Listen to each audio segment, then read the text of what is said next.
Welcome to today's episode for people interested in the extraordinary, yet ancient and often forgotten stuff. This is your host, Joseph Schinwald from homebythebeach.com. Our guest today is Helen Edwards.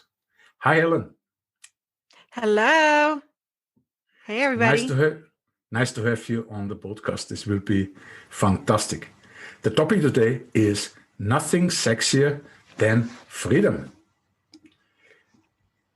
Helen Edwards, author, speaker, podcaster, and yoga retreats, which she organizes. She's a movement speaker, advisor, event creator, Yogini, and international author of Nothing Sexier Than Freedom and Your Inner Evolution, co-creator and leader of 4 successful yoga retreats. Helen has taught life skills, networking, and conscious behavior classes in shelters since 2008. She has a background as a vision therapist and working with kids with autism. She has worked with Phoenix Prison Yoga Project, working with incarcerated adults and teens, and she's the owner of Sexy Freedom LLC and host to the Sexy Freedom Media podcast. A lot of sexy in there. And our topic, nothing sexier than freedom with Helen Edwards. So we would come to our first question. So with your workshops, events, and retreats for both women and men, you help people free themselves from other people's opinions, self-judgments, self-neglect, and provide them with basic tools to utilize for conscious evolution, courage, and self-love. Apparently, if you care about other people's opinions more than yourself, I'm sure you agree, you make yourself a prisoner of them. So my question is, how do you let go of other people's opinions and self-judgments? Well, that's a great question. And I think that's something that we all battle with, is dealing with other people's opinions. And sometimes they're silent opinions that we take on in our own minds.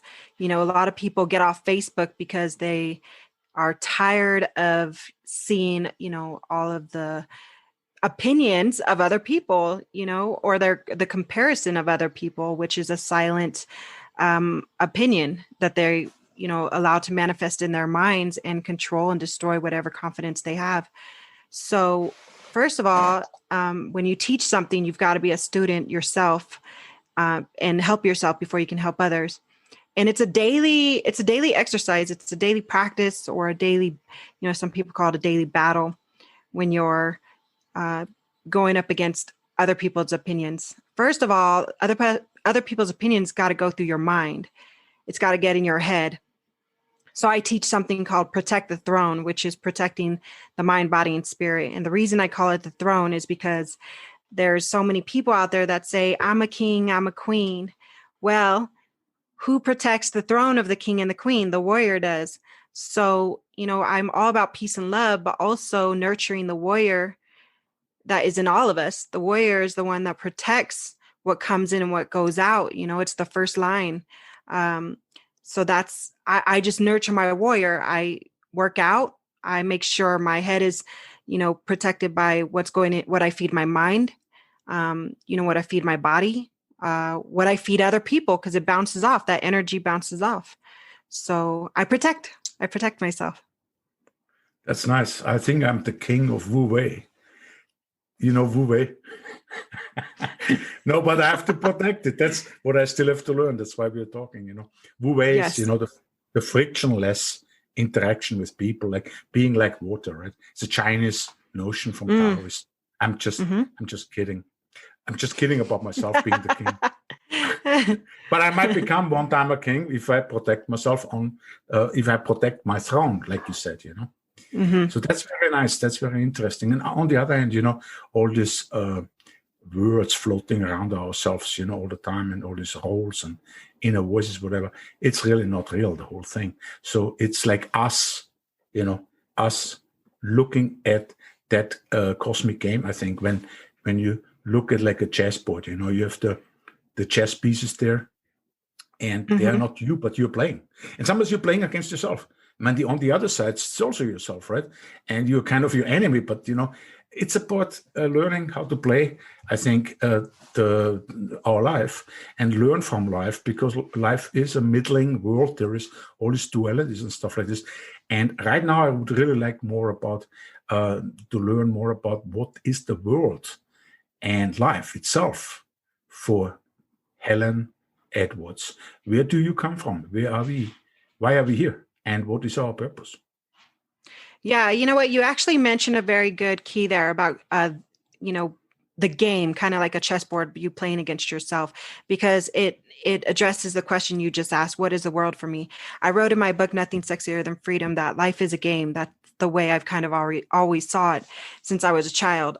Somehow I just stood back and realized, everybody's kind of a pawn in their own game, and it's strategy. It's to get better at this game, you've got to have discipline. You've got to, make moves. It's all about action, and everything else is an attribute to the success of the game. So the way I view I guess you could say my mantra of life in my world is, it's a game. I'm here to win.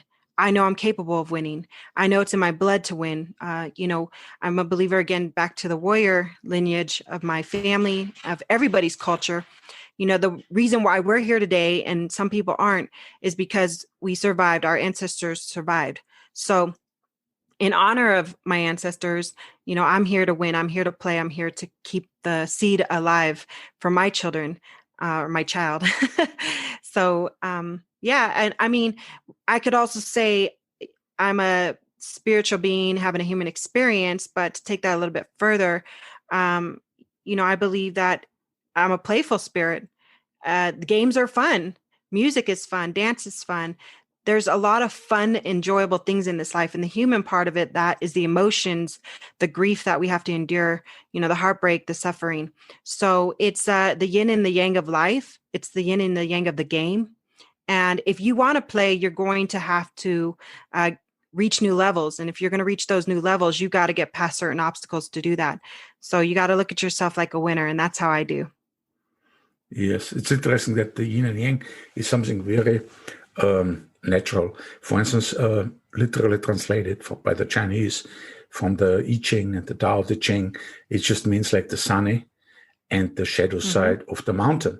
So the sunny and the shadow side of the mountain. If you have a sunny side of the mountain, you definitely have a shadow side.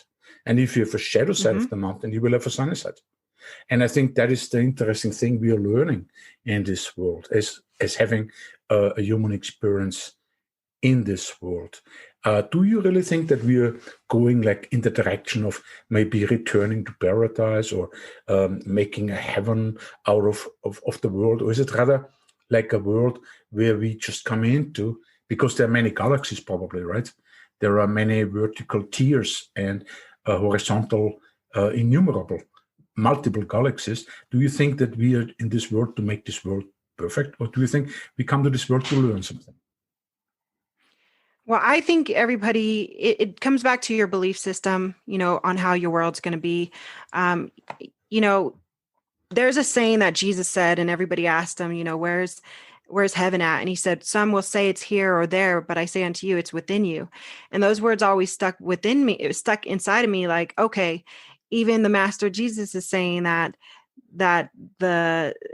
the heavens within you. And if you look at different, like Buddha, or you look at all of, Gandhi, all of these very enlightened individuals, many will say, most of them will say it's within you. So I believe the heaven that we're looking for, the life after, is already here. It's within us, because, I'm not sure. I mean, nobody knows everything, and there's no 100% proof of anything, but I think the idea to have imagination and say you believe in certain things is the highlight of a beautiful spirit. Okay. Because some people we all have different beliefs, and some, we kind of clan up with whoever shares our beliefs. And it's a beautiful thing to me, because it's discovery of different perspectives of what is what life is or what galaxies are or what the universe is. I've never been outside of the Earth.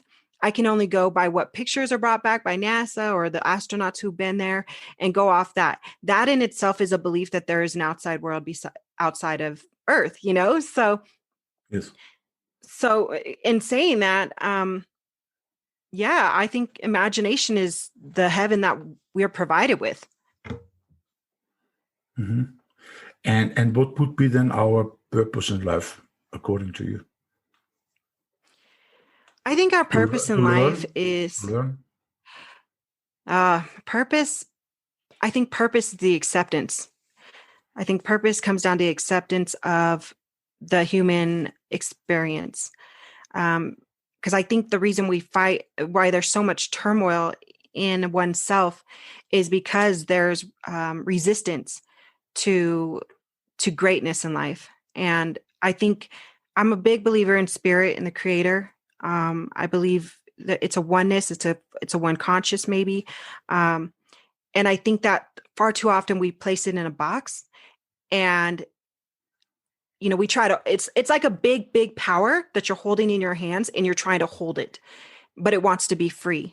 And I think the purpose is to accept that it's bigger and to allow it to be free.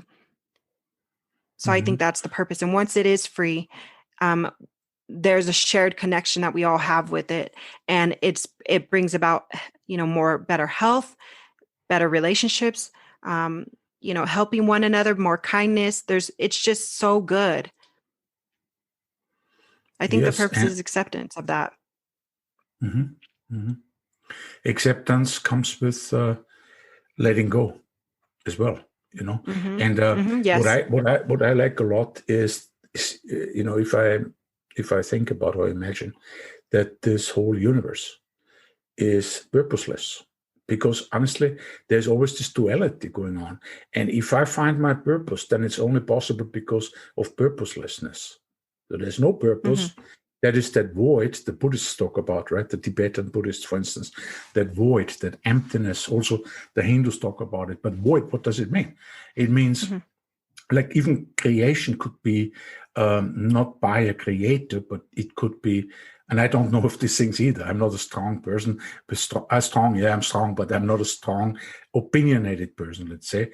I love to see the polarities in like when I have an opinion, I like to know, and I like to understand or recognize that there are others that have a very polarized opinion, and there might be as well too as like I am, like so happily to disagree, to agree and disagree.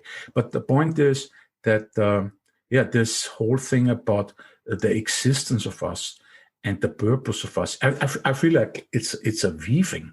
It's an eternal weaving. Like in theology, it's called process theology, as you know. And then I think it's because everything is so interdependently co-originating, mutually arising, mutually penetrating.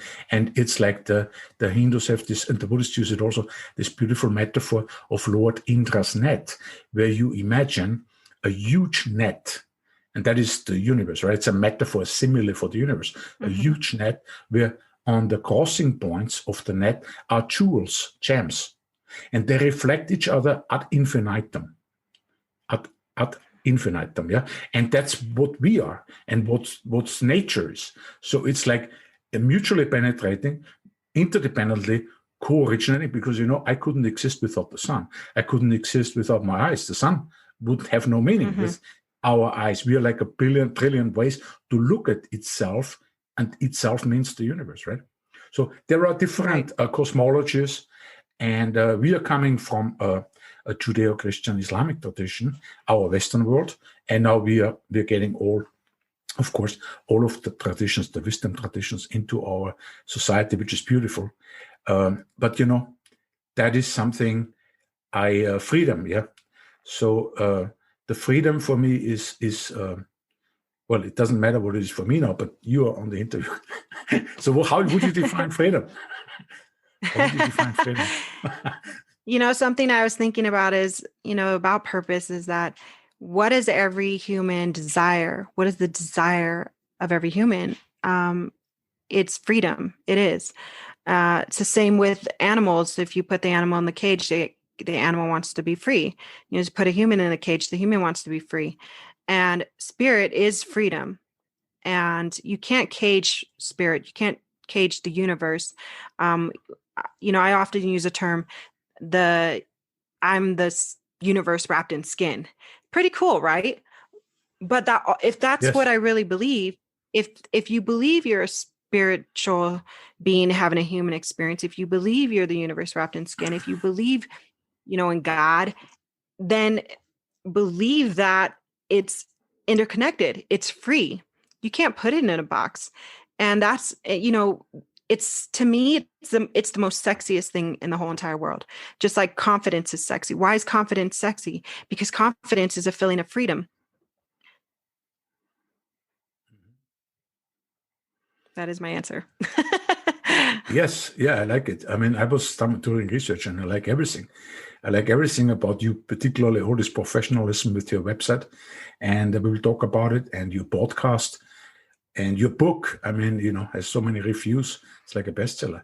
Anyway, we'll talk about this later. The thing is, for me, when I think about freedom, I wonder, if it's connected maybe with this kind of moksha, or that enlightenment or awakening, because, when you think about this Oriental, and I have no religion, I have no faith in particular, none whatsoever.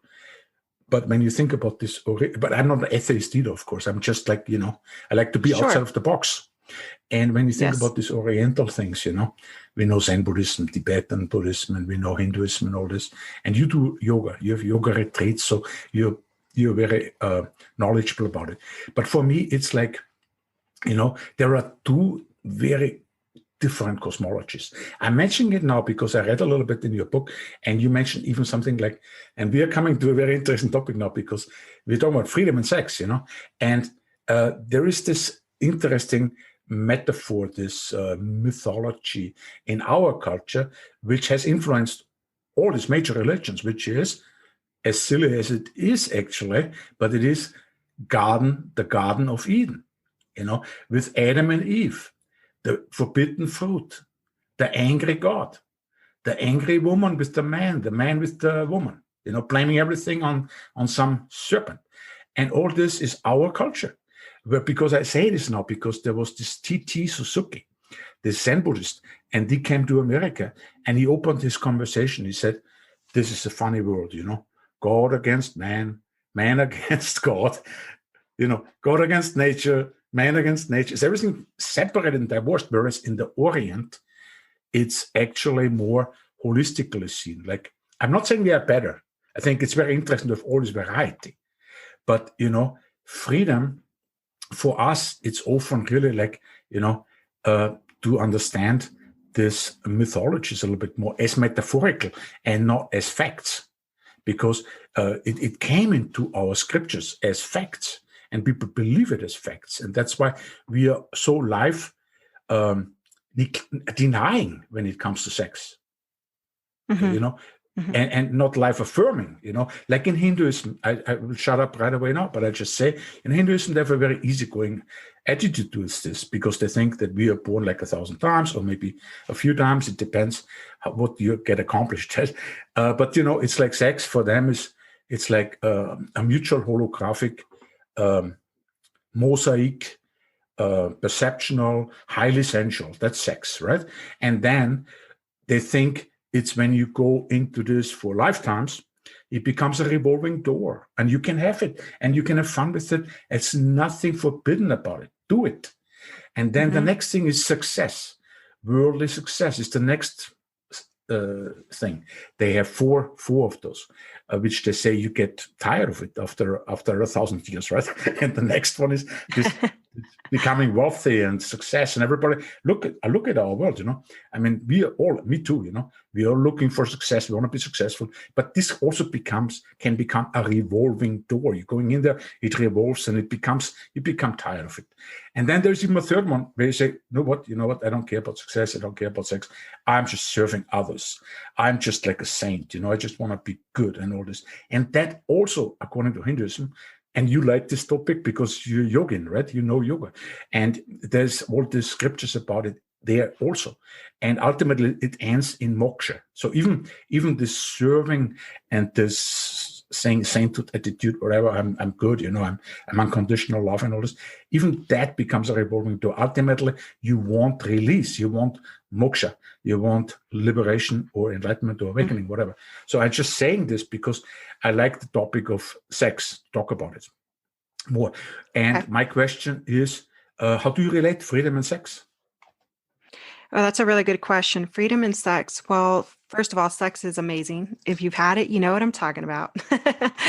I never had it, sorry. But sex can be a number of different things. I mean, it can be also be intimacy. It can be sensual. It could be physical touch. It can be energy touch. There's a whole realm of sex. And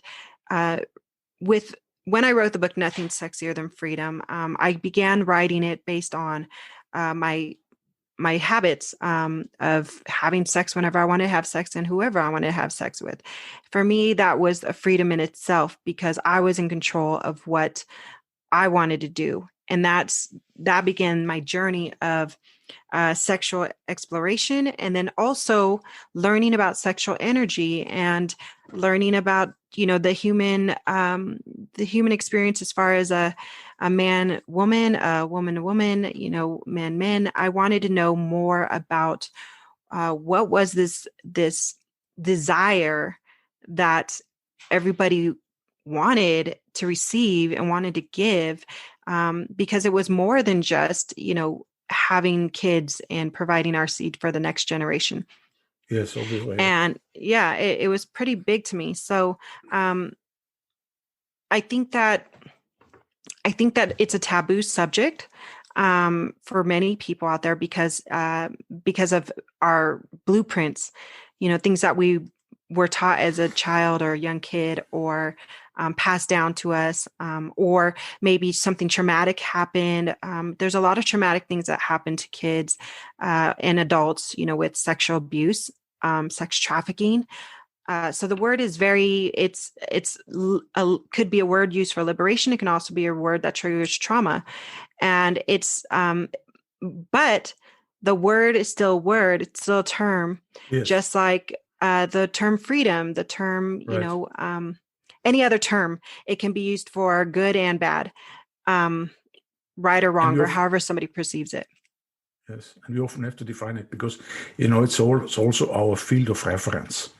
What do we mean by it? And, it's just like speaking about God, you can fight over things which don't have to be fought over because you just have to define the word. So you can right. You have to define the word. Mm-hmm. It's same with money. Money and sex are two big subjects. A lot of people have a problem with money because it's an emotional attachment. Same with sex. You have an emotional relationship with both money and sex. And the more you start defining it, as you said, Joseph, defining it and creating it to work for you and not against you, creating a new story with it, the more it's going to help you reach success in the areas that you want. Sex is very powerful. And it can definitely be an assistant. It can be used for liberation. It can be very important to your self-improvement, your self-growth, and self-love. Same with money. Yeah, I must agree 100% with it, because look at the opposite. Look at the spiritual people who don't like money, because it's in the Bible. Mm-hmm. The love of money is the root of all evil. But you know what? They are not happy because it's a natural thing. It's energies. And you love to work anywhere on something. I mean, what do you do otherwise, right? And sex, look at many religious organizations, and not just our tradition, but also the Buddhist traditions, I mean, if it's suppressed, you can see where it goes, we have all these candles, so it cannot be suppressed, and you cannot say, I don't need it. Everybody needs it. I mean, everybody, I don't talk for everybody, but I know I need it. So, it's like when you suppress it, it's going in the wrong direction. And you're creating some distorted thing, and yeah, I think. And you can't fear it either. Don't fear talking about it. And I think a lot of people are afraid to talk about it, and that in itself is a power and strength when you talk about sex, when you talk about money, when you talk about these taboo things. Yes. I think and the East is not better than the West here. It is one world. But, when you really think about this, and you mentioned it in your book, and when I saw it, it's even in the content, in the table of content, you say something about the forbidden fruit, right? And what do you mean by it? Why was it forbidden in the first place? I mean, was it a real fruit? Was it magic mushrooms? Was it sex? We don't know, right? But why would there be anything forbidden in this world? And I want to just say my definition of evil. It's like, now I forgot his name. I think it was. I might be wrong. I better don't say it. It's a Hindu ancient sage, right? Mm-hmm. And he said, the snake has venom, and it can be used for poison. It can be used by man for medicine. The snake itself has only that substance. It doesn't know. And so the good and evil disappears there, right? And so when we think about all these things which in our culture, in the Judeo-Christian Islamic tradition, are so forbidden, I wonder, why was there anything forbidden? I mean, that is just nonsense. Now they legalize in all of America, marijuana and drugs in general. I wonder what happens, because really, when things are forbidden, they become really interesting. Right? When nothing. Yeah. Yeah, I think that people, take the thing about life in itself, and the gift of life, you can say, is that we get to open it each day and find out what we're working with that day, who we're coming in contact with, such as yourself, Joseph. I'm finding out you're a very interesting being. You've got so much knowledge to give the world. This is really exciting, when you look at everybody that you come in contact with, when you look at the obstacles you're faced with, it's almost like a video game. You step back and you see it from the outside looking in, and you start strategizing, and you think to yourself, look at your beliefs, write down all your beliefs, put them down in front of you, see which ones are working for you in this level, in this game. See which ones are actually hindering you, that you're ready to let go of, like you said earlier, Joseph, let go.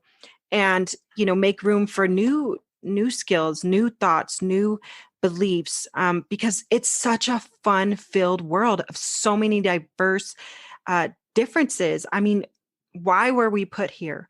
Why do we have this opportunity? Why are there so many different ideas and thoughts and beliefs that we all can, choose from, and create different types of personalities and different types of success stories? And I mean, it's literally like we get to create our own masterpiece. I mean, it really is true. Yes. And like this Hillel, a Talmudic Judaism,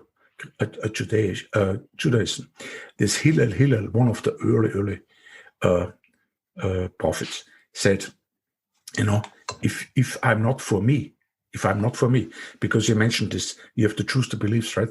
If I'm not for me, who is for me? So if I'm not for me, who is for me? And then he says, if I'm not for others, who am I? If not now, when? So we have to make choices.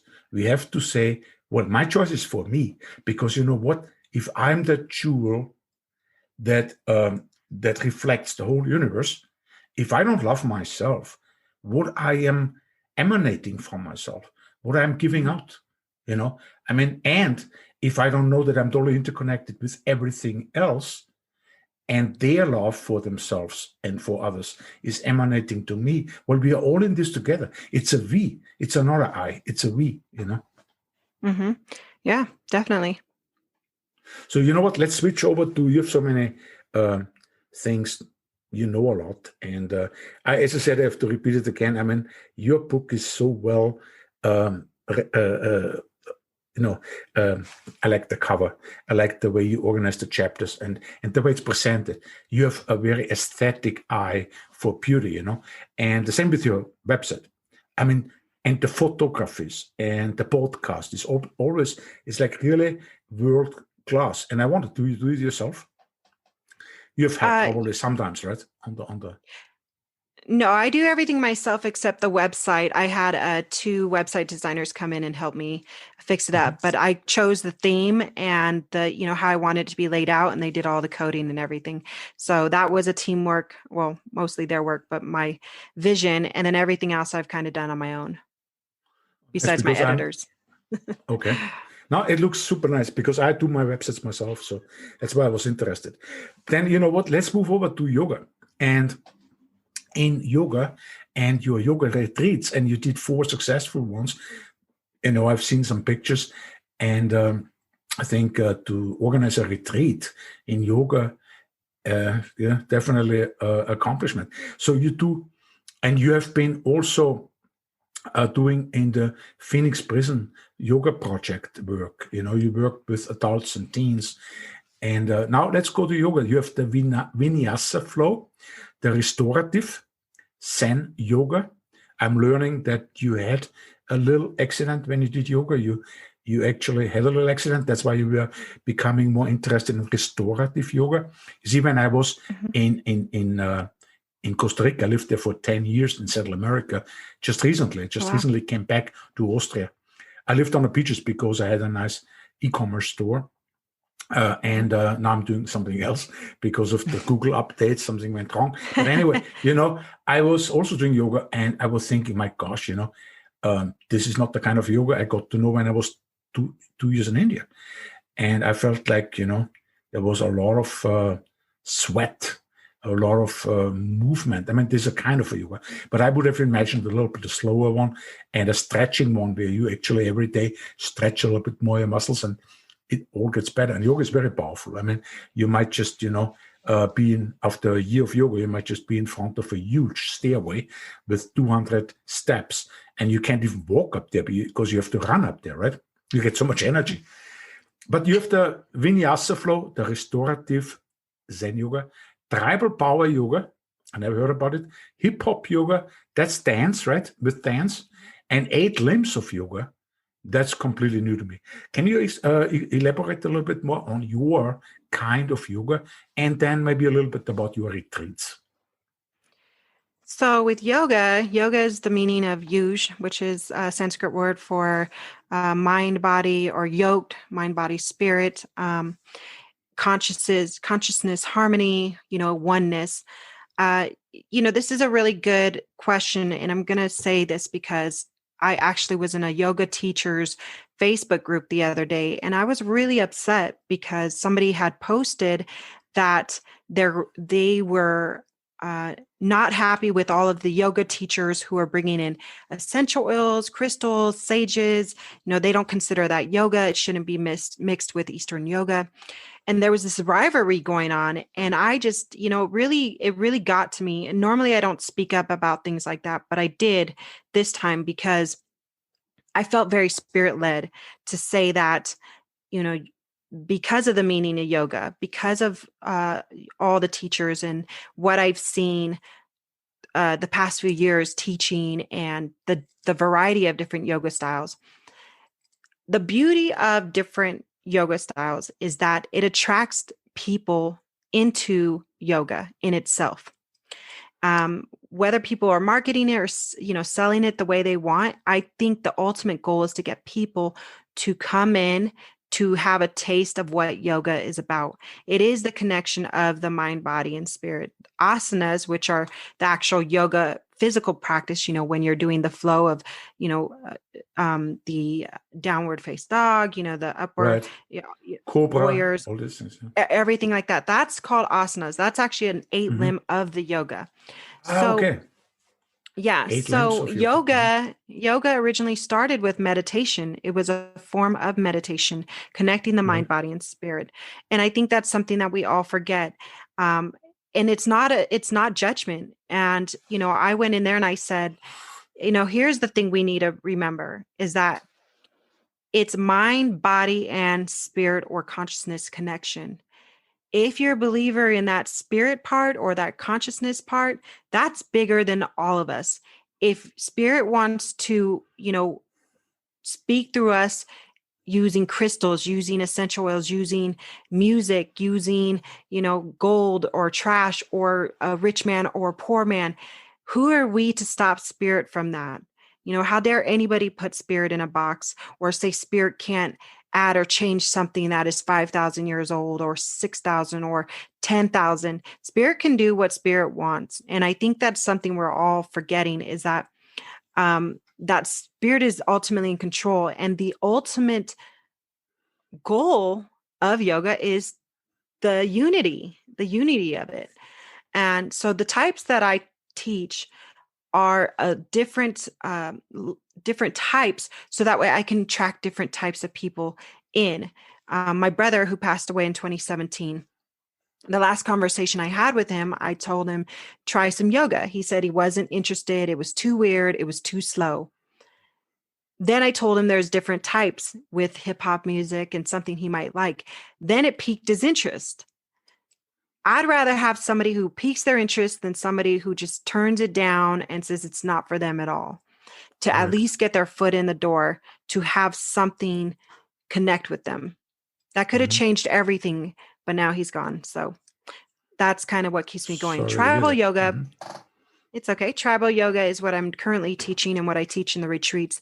That has to do with a lot of tribal music, tribal dance, gets the blood flowing, the energy up, and then it's intervals of, calms and yoga, and then back to upbeat, upbeat, upbeat. And the reason I have it up and down is that way whatever I've taught before that and after that can sustain in memory of within the cells, and it can create change in whatever direction you're trying to change. So yeah, that's what I teach. Yes, it's nice. I would definitely go to your yoga retreats, because that one in Costa Rica, there was more like gymnastics. And you are also certified, and that's beautiful. I think certification is very hard to get the yoga certification. It's not that easy. Well, I think, when I think about the yoga, the main types, like the jnana, I see it like more like from a philosophical point of view, because I'm more like philosophically oriented, because then there are the ones who are more like devotional, emotional. They like the bhakti yoga, and actually Christianity has a lot to do with bhakti yoga. And then you have the karma yoga. These are the action-oriented people. And then the Buddha himself, that's the Raja, because they're very scientific stuff, right? But what I like is when you go back to like you said, mentioned like they started with this in India, right? 5,000 years ago, 10,000 years ago. And there are actually caves. And these are the first paintings of yogis there in those caves. They were sitting there in this lotus position, and they were meditating. So yoga is actually meditation, because it is meditation is part of yoga. And people forget that often, when they make it too physical. It is what does it mean, meditation? Meditation means, like the Tibetan Buddhists define it, familiarizing yourself with yourself. Who are you? Who are we? That's meditation, right? Yes. And and so that is all connected, I mean, we often separate those things. It's also kind of, for me, always interesting that when you look at religion, the word religion, and I'm not a fanatic of religions at all, but I like the wisdom tradition, and I like to get the best out of it. I can read the Bible, I can read all kinds of scriptures, and I get the best out of it. But the point is that religion also comes from the Latin. It says relinquere. And relinquere, Latin, means the same as yoke, to put together again, to relink again, to join, exactly. So it's like, these ancient traditions, when they started, there's not much. There's a lot of commonalities. And of course, ultimately, I think there were just shamans around drinking soma before they became, like Joseph Campbell says, he has that in his books, that there were shamans and they were having this soma drink, particularly in India. And of course, Native American traditions, same story, more or less. They have been probably having this ayahuasca or whatever. But the point is that then with the city dwellers, that official priests took that over. And it was often manipulated by politics, by power. Yeah. And so, that's how I see it also a little bit. It's always interesting to know where it all comes from. Yeah, definitely. I love history and I'm very philosophical too. I get in these, I like to call myself a seeker. And I know there's a Yes. lot of seekers out there and we're seeking for something more. And I think that's, I've been a seeker since I was a kid. I'm so curious about, why is the Bible written? Who wrote it? Where did it come from? I want to see the science behind it. Same with the Bhagavad Gita. Same with, the Tao Te Ching. Like I love reading these books because it's almost like I'm feeding my spirit what it already knows, but my the human part of me and my spirit, when I read books like this or when I get in touch with ancient knowledge, it's almost like my spirit is showing the human part of me, like, see, isn't this cool? I told you, spirit's been around for a very, very, very, very long time. So it's the human part of me that's got to catch up. Yeah, I love those books myself. I would add the Upanishads; they're pretty nice too. And I started also quite early, and I was traveling just like you. I mean, I was also a lot traveling when I was young. But now we should go to your book because it's fascinating. Nothing sexier than freedom. And then we should talk a little bit about your podcast. And as I said, all of these links are in the show notes. And let me just say the best-selling book on Amazon, Nothing Sexier Than Freedom, the Sexy Freedom Media Podcast, where you, Helen, explore topics that include everything from sex, science, spirituality, and adventures to self-awareness. And so if you could talk about those two things a little bit, how did you come up with the name of the book? Why did it become such an extraordinary book, so popular? And somebody said about it, the most liberating, raw, and inspiring book out there today. I just read that. Yeah, I wrote it for women, but I've had quite a lot of men read it and privately message me, and some have left me reviews on Amazon. But one of the things that stuck out was a man who wrote me and said, "I'm really glad I read this. I got an insight on what women really think without any type of. It was so raw and it was real and no hidden subjects." So I really appreciated that because when I wrote Nothing Sexier Than Freedom, I began with my story, and the idea was just to write about sex. And then I got an editor after 100 pages, and she started questioning why I believed the way I believed in certain things that I had written about. And I really didn't understand why I did. So I had to take a journey inward and find out, where did this all begin for me? Why do I believe certain things? Why am I untouched emotionally with, some subjects? Why is it easy for me to cheat and not feel bad? I've never felt bad about it. Why am I a believer so powerfully in spirit, but yet I, don't want to go to church? Where am I getting fed from? So there was a lot of questions I had to answer with myself. And I actually took a poll for the name, Nothing Sexier Than Freedom, when I was working at a corporate building with all the women in there. And that's how we came up with that one. But the book trails off. It begins with, my divorce, my son, the grief I went through with not having him, being somewhat alienated. And then going into my travels with my mom, how But I realized. that was actually Yeah. your first husband who left you several times, as I read, and because you mentioned before that you don't have a problem with cheating, but it happened to you actually first, right? Yeah, it happened to me first in the marriage, You were only but 18 years old when you yeah, had your but son. yes, he's now 21. Wow, I saw his picture, yeah, on Facebook. Yeah, Beautiful, huge, yeah, huge man. yeah.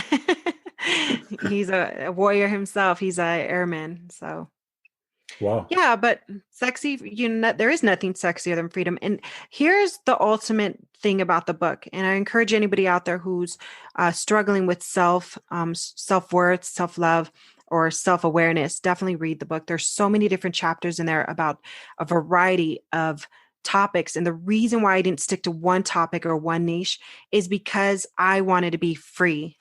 I wanted to talk about anything and everything that I wanted to talk about. The book was ultimately written for myself and for people that I love if I were to pass away. And it went international on its own because so many people do relate. And I didn't end it. Here's the little tidbit for you. Spoiler alert. I didn't end it on some magical story. I ended it with a chapter dedicated to my brother who took his life while my book was actually going through final editing. And I had to do something to address mental health because I had written through the book about my own struggles with suicide. So the book has everything in there: sex, money, fame, not fame, success, suicide, bipolar, and I started the book with my pen name, Atali Demora. And by the time it came to publish, something hit me in the face. And this is for all you authors out there. This is just something that hit me. If you're going to be authentic and you're going to be true to yourself, one thing I realize is I can't go in with a pen name. If I got this whole book and I'm telling everything and dishing everything, obviously some things were changed to protect people, but most of it's like 100. And if I'm going to be real and I'm going to be authentic, then I need to stand in my power and use my own name. And that's exactly what I did. Very well. Very nice. Well, I can identify with it because, at least with your story, I was 20 years married. I married late. And I'm not making this podcast not about me, but this show, this episode. But I understand when I read it. We have a lot of things in common. And I was 20 years married. I had a wonderful time for 15 years. Last 5 years was like hell, And then when separation came, and it was back in Canada, my parents, they called me and I was just telling them, and they were just saying, my gosh. So it reminded me what your family said, about you when you were in this situation.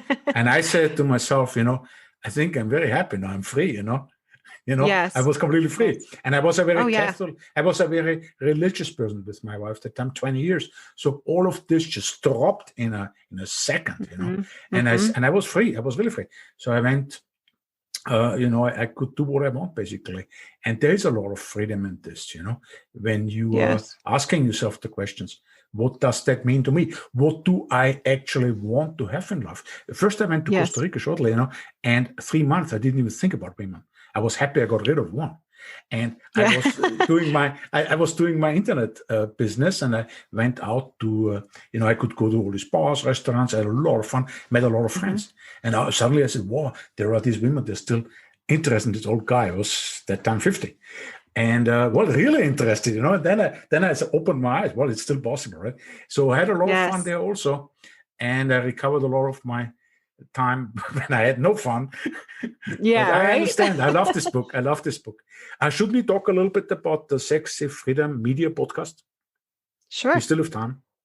Okay. What is your? You have already like a year of episodes, like 60 or more episodes, and you have it also on. You do a lot of I do interviews now also on YouTube, and it's just fascinating to follow you. And tell me a little bit more about the podcast. What did it? Why did it start? Okay. So I actually started the podcast 3 years ago, almost 4 now. So I'm in my 3rd season, over 3.5 thousand downloads. And when I started it, it was actually a friend's idea, and we started it together. And after a year, we only did like one podcast, maybe a month or every 2 months. We weren't really consistent with it. It was more for fun. And then after a year, I said to everybody, I'm going to stop doing this because my friend who was doing it with me all the time got busy, and I just didn't really want to keep up with it. I wasn't monetizing. I just saw no worth in it. And then everybody said, no, keep doing it. And then I started thinking about different ideas on why it's worth doing a podcast. So I decided to keep it for another year. Then I began getting more and more people to interview and talk to. And now I'm in my third season and I've got some really good guests coming on. And it just hit me that podcasting, I believe everybody should do it. The same reason I believe everybody should write a book. And one of the main reasons is because if life ends for us today, or you today, maybe, hopefully not. I'm not maybe, hopefully not. But should it? Your loved ones have something that they can look back on. They can read your book. They can, listen to your podcast or watch your podcast. I look at it. That's my biggest reason. And it's only because I lost my brother so unexpectedly, and I'm constantly scrounging for things to watch and look at about him to keep his memory alive for me. So podcasting is fun. And the same thing as my book, keeping it all about freedom, is the same thing for the podcast. I want to talk to everybody who I'm curious in talking to. I want a wide variety of subjects. I want to talk about sex. I want to talk about, health. I want to talk about partying. I want to talk about traveling. I want to talk about everything, the universe, the earth, everything that there is. I'm a curious soul. I'm a seeker, and I want to talk to people, and I'm sure they want to talk to me, and I want to collaborate. And I also do solo casts also. So solo casts are where it's just about me and my thoughts and what I've been going through and how I've been, thriving. And then I also do motivational clips on there. So if you need motivation, there's a couple motivational clips on there. So yeah, you find everything on there. I listened to that one where you came back. It was a solo podcast, and you came back from some kind of experience. I think you had an experience with ayahuasca or peyote or something. It was mushrooms. Okay, magic mushrooms. All right. I never done mushrooms before. Yeah, I did that. Yeah. Yeah, that's a good experience. I'm a one-hit wonder, Joseph. I just got to try something one time, have the experience, and I'm good. I like it. It's the same with me somehow, I mean, except, when I was in India, I would smoke a lot of, I had a little bazaar on the beach in Goa, the party town. I was only 21. And for 2 years I lived in India, and I had this bazaar. I would go to the market and buy my stuff and sell it. And also I was dealing with the hippies and stuff, but mostly not in drugs, of course, but, they were selling some electronic stuff, whatever. And I could buy it and sell it again to the Indians. And, I had to stop smoking dope because hashish there, because I would just not be able to anymore buy and sell, because I was becoming a little bit, and then I would also hide it, and I wouldn't find it anymore. So I was thinking, my gosh, I'd be so superior to those hippies at least not when they are there, And LSD, well, I remember one time, I went with my friend before we went to South America. We went into a cine, and we took it, and nothing happened.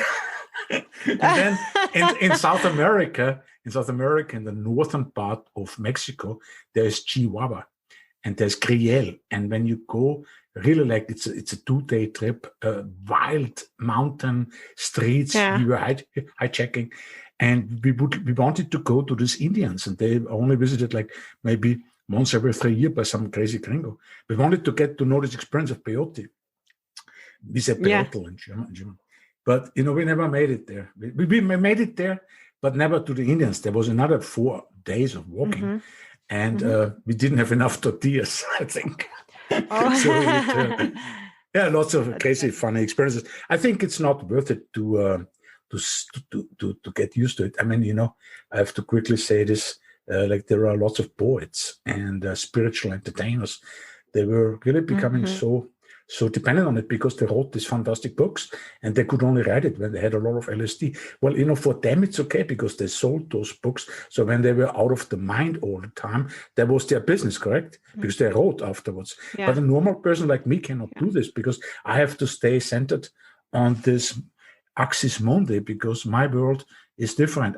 If I have a spiritual experience, if I have a great meditation, I don't want to have this because of any drugs. Yeah. Well, the best drug is reality.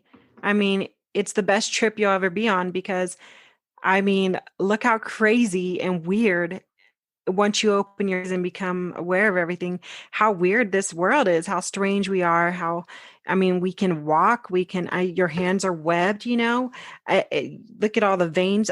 It's a weird freaking world. It's a weird human experience. And if you ever just sit there and just ponder on that, you'll start tripping out. And that's the best drug, to be in 100% complete clarity of reality.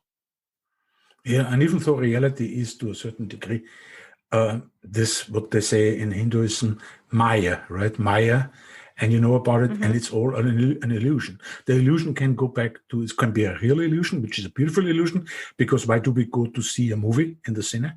That's a real illusion, but we love it, right? And why do we want to fall in love all the time? It's like, these are kind of, we know it when you get older, this is an illusion. Okay, I'll do it, but you know what? This is not real. Anyway, the young people don't know this, but the thing is, with it can become delusion, because when you think about all these roles you have in life, or all these thoughts and voices in the head, but that's for me all just play. But if you identify with one role only, like Hitler, right? But then it becomes a real delusion, right? You're right, delusion, illusion, yeah. Right, totally. So, but that's also part of Maya. And even when you think about this reality, what we say, reality. Well, we all, I think, have some kind of models of thinking, of thought, of reality. But ultimately, for me, it is, as long as we are here on this earth, this is meant to be Maya. This is meant to be a real illusion, because what I see more as reality is actually what the Buddhists talk about, suchness, or in Hinduism, Atman, right? The higher self. But that is kind of a stillness, and it's beautiful, I believe. Sometimes you can access it, probably, at least in meditation. But, real action and real fun happens in Maya. So I'm completely friend of real illusion. I don't have a problem with it, as long as I'm not identifying with it. As long as I see it like a game, a play, like children play. Yes, they play beautifully hide and seek. They play beautifully role games. And you know what? When they stop, they just return being children again. Well, see, that's I have no problem. Yeah, that's the thing, is we need to remember, like I was saying earlier, our spirits are really playful, and we forget about fun. I forget about fun a lot too, when we're in the hustle and the grind and the, scheduling and make this happen and make that happen. If you're a go-getter like I am, you know what I'm talking about. And I got to remember sometimes, like, hey, you need to step back and have fun and put on an illusion, go into another world, do something interesting to refresh and feed your spirit. You got to. It's all a part of the process. Yes. Helen, I think that's fantastic what you just said. And feed our spirit. I think that's where our spirit probably also has to learn. And there's nothing, we can imagine the spirit really is a beautiful, complete, perfect thing. But there's also this process theology. It's like everything is a weaving of a net eternally. It goes on and on and on. It's like constant learning, and vertically there is probably immeasurable, infinite levels vertically, and probably, above and below. And what you just said, I think that's what it is. We learn by living in this real illusion. Illusion, even mountains, not just ourselves, but mountains also. It's like, we don't know. If you don't believe in a creator God, but this is also something, where I say, I will be surprised happily if there is one, but if there is none, I definitely cannot believe that God created man from a clay. And things like this, and then you cannot believe that, like, the trees are made of wood, because it's all interconnected, originating. It's all at the same time. When I go on a mountain, by feet, it's the same like the mountain. How could I go on a mountain if the mountain is not there? And how could, if my feet are not there? It's all like a mutual rising. Right. Anyway, I'm talking too much. I should be. No, you're but doing great. What? We are coming. Thank you. You're doing also very well. It's a really interesting, fantastic interview with you. I was looking forward to it, because when I prepared for it, I knew this is a very professional person. She's experienced so much, and there are some similarities with me. I can identify with her journey, and so we come close to an hour, I think, or at least 50 minutes. I think we don't. I think it's nice to listen this kind of time to a podcast. Maybe if it's getting longer, some are 2 hours and so. It's for me hard to click on something like this because it's too long. If you don't mind, then I would just one time mention again what is in the show notes. Okay, you want what to put in the show notes? No, if you don't mind, then we close the podcast now, the episode. Okay, sure. Well, Helen Edwards, in the show notes, you see her fabulous website for more information. It is sexyfreedom.com. Really, congratulations on this website. World class. Her best-selling book on Amazon, just search for Nothing Sexier Than Freedom, or you have it in the show notes with the link. And then the podcast, Sexy Freedom Media Podcast, where there's it's also the link in there. And then I have all the social handles in there for getting in contact with Helen Edwards. And she lives in Phoenix, right? And if you're looking for a yoga retreat, I don't know where she has them, or if you look for anything, read the book, get in contact with her. Facebook group, fantastic Facebook group. How many do you have in your Facebook group? I don't have a Facebook group. I've got a Facebook page, Sexy Freedom Media. Okay. But you have a lot of likes there. Yeah. I have the link in here. I have the link also in here. So, yes, awesome. I think we are fine now. And so I would just say thank you, Helen, for having been on the show. It was a real pleasure and a learning experience. Thank you, Helen. Oh, thank you, Joseph. And thank you, my dear listeners, for joining us today. The recap of the show with bullet points are in the show notes, and it's also on homebythebeach.com. If you like this podcast, please subscribe to have you here again for our next episode. This is your host, Joseph Schinwald. Thank you and goodbye until we meet again.